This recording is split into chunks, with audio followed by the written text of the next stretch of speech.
He is the president of Baloch Human Rights Council. Sir, your organization, I have seen they have issued many reports, particularly on the issue of enforced disappearances. Your organization has been, raising different sorts of human rights abuses which are happening in Pakistan. Your organization also has issued a report and the data about enforced disappearances. You are very well aware that the Baloch people who are victim of enforced disappearances from many years, more than 10 years, 12 years, 13 years. So what is your take on the issue of enforced disappearances, particularly at the occasion of the 51st Human Rights Council session of the United Nations? It's a fact that Pakistan is committing heinous crimes against humanity, because abduction of the people, innocent people, all those that they have been abducted, you see the pictures here, they are all innocent people. They are from all walks of life. Even children have been abducted. I am also, my own uncle has been abducted in 2013. He's still missing. He was a young man. He had no guns, nothing at all. He wanted to collect his ID card. He wanted to go abroad because the situation in Balochistan is not good. He was told to come in another office to collect his ID. When he went there, he was abducted in front of the people. In front of they brought light. Since then, he is missing. And my uncle had gone to see him in the camp where he was held. He was told he will be released tomorrow. But since then, he is missing. And the educated people, for now, for Baloch youngsters to go to universities, they fear.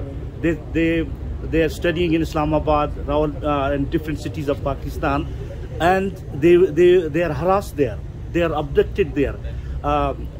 It is done deliberately so that the Baloch are denied to be educated.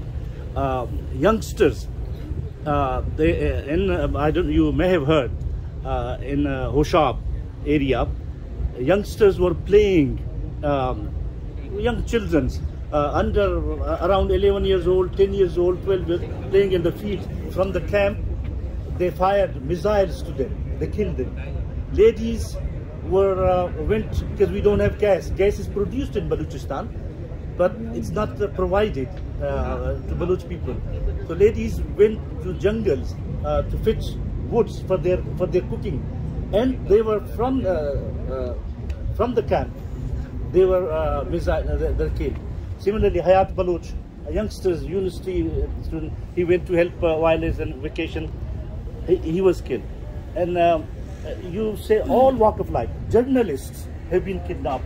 Journalists fear while they are in the newsroom, if they're making a news or something, they fear they will be abducted. They don't know what will happen after they leave their offices. So this is done. And our women and children, as you see here, they are protesting every day in front of press clubs, in front of parliaments, Balochistan Assembly in Islamabad they have done. But instead of their solving their problems, they are harassed. They are, you may have seen in Sindh Assembly, peacefully all the women and boys, they are all sitting protesting in front of Assembly for the release of their loved one. All of a sudden, the Sindh police comes and harass them, and the ladies were threatened that you will be, we will kill you, or we will take your nude pictures. We will publicize them, harass them. I have a question. Actually, you referred to the Baloch students. Yes. Actually, there was a report that only in the month of July, there were more than 13 Baloch students which were became victim of enforced disappearances. 5 from Karachi University, a few from Bahawalpur, few from Lahore and Islamabad. So, what do you think? What is the purpose of disappearing university college students? This is actually Pakistan states, they think, spreading fear among Baloch people. Baloch will be scared they will stop their demanding for their rights. But they are mistaken, because the more you suppress people, the more you pressurize people. But what is your call to the UN body? No, that's what I'm saying. UN working group, UN committees. It is their political, this is their moral responsibility to intervene in Balochistan, because Pakistan is not going to improve the situation in Pakistan, especially in Balochistan. Political situation, it will deteriorate, because they are there to just to create havoc, to create scaring people. But the more they scare, the people will resist, because it's their they are living in their own soil. They are not claiming somebody else's rights. They are claiming their own fundamental rights, their sovereignty. They want to live in peace and with dignity and honor in their own land, which they've been living for years. Pakistan is snatched that. So they want to regain their sovereignty, their independence, to live peacefully and prosper there. Pakistan only they exploit the resources, they loot and plunder the resources of Balochistan. This is why they want to abduct these educated youngsters. And you know, well known, the Balochistan University, they have put in ladies' room, they have put cameras to harass these youngsters so that they cannot go to universities.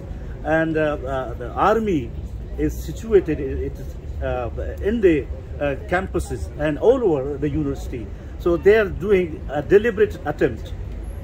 It's a state policy to oppress Baloch people and to suppress them so that they can loot and plunder the resources.